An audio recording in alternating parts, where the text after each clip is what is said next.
anche di questo popolo. In quelle aspettative, il primo punto riguarda le servitù militari, quella che è una vera e propria occupazione militare della Sardegna. Sappiate che il 70% dei vincoli militari di tutto lo Stato italiano sono in Sardegna. Ciò significa che il 70% dei territori vincolati per servitù militari sono tutti nella Sardegna e l'altro 30% distribuiti in tutto il territorio dello Stato. Un gravame quindi intollerabile e ormai incompatibile con la nostra economia, con la nostra cultura e con la nostra sovranità, perché su questa terra è sovrano il popolo sardo. Secondo punto, la nuova minaccia delle scorie nucleari. Il 15 di questo mese la Sogin darà la graduatoria dei siti individuati per lo smaltimento e lo stoccaggio delle scorie nucleari. Sappiate che la Sardegna, con la solita scusa della idoneità tecnica, sarà tra le prime in quella graduatoria, se non la prima. Noi abbiamo già avvisato il Presidente. Signor Presidente, gli abbiamo detto, guardi che il popolo sardo il 15 maggio del 2011 ha votato un referendum dove escludeva assolutamente che in Sardegna venissero individuati dei siti per lo stoccaggio delle scorie nucleari. Lei, signor Presidente, si deve fare esecutore di quest'ordine, di questa decisione della nazione sarda.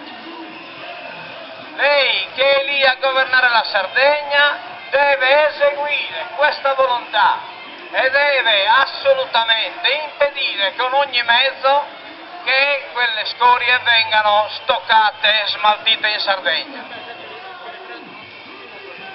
La Sardegna è già vittima di altri abusi di quel tipo. Vengono smaltite in Sardegna le scorie industriali alla Portoverme SRL, 300 metri cubi all'anno, 300.000 metri cubi all'anno di scorie vengono smaltite alla Portoverme SRL, con la scusa di usarle come materie prime. Sappiate che di una tonnellata di quelle scorie noi ne lavoriamo appena il 7%. Tutto il resto, siccome è un prodotto di ulteriore lavorazione, risulta una nostra scoria. Praticamente la Glencore che cosa fa? Prende le scorie dalle acciaierie dell'Europa e specialmente della Grecia e si fa pagare per smaltirle, circa 600 euro a tonnellata. Invece che smaltirle, le vende alla sua filiale in Sardegna, alla Portoverme SRL che c'è in Sardegna, facendole passare per materie prime di lavorazione.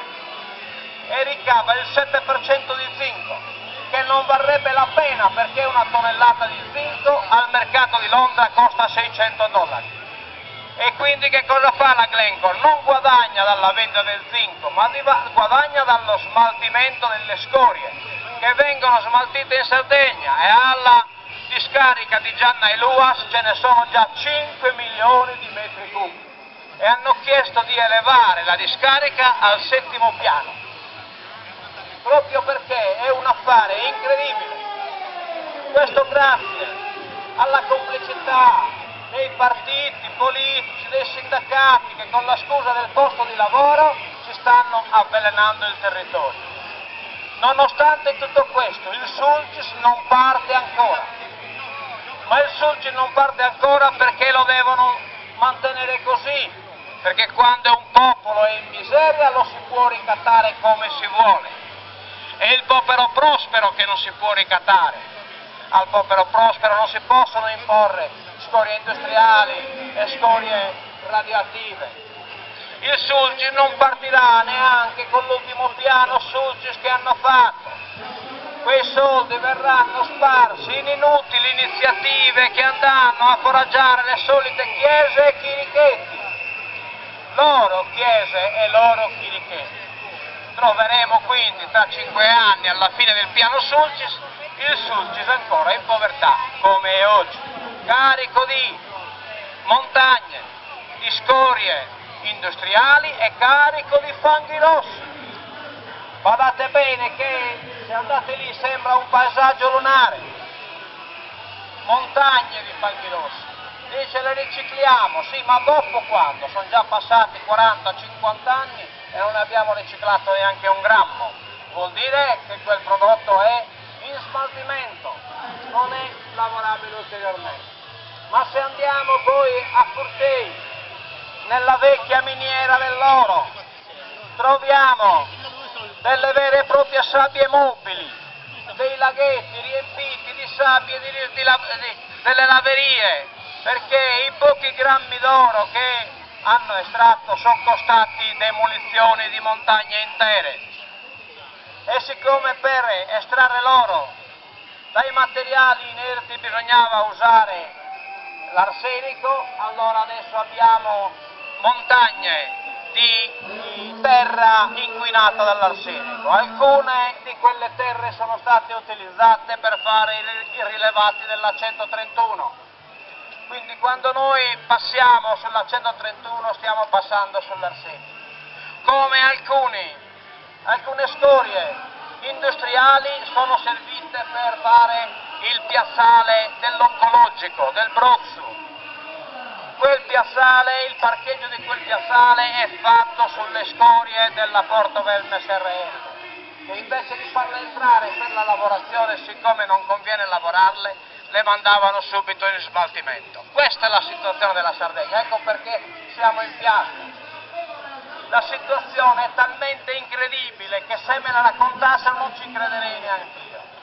Adesso la Glencore è al processo, ci siamo costituiti parte civile, come ci siamo costituiti parte civile per il processo Quirra, in cui sono stati mandati a processo tutti i comandanti della base di Quirra con un reato gravissimo, quello di non aver vigilato per lo spargimento di materiale, nanoparticelle, metalli pesanti che possono aver causato una strage, e una strage l'avranno causato perché i malati che ci sono in quella zona sono al di fuori di ogni percentuale, di ogni statistica.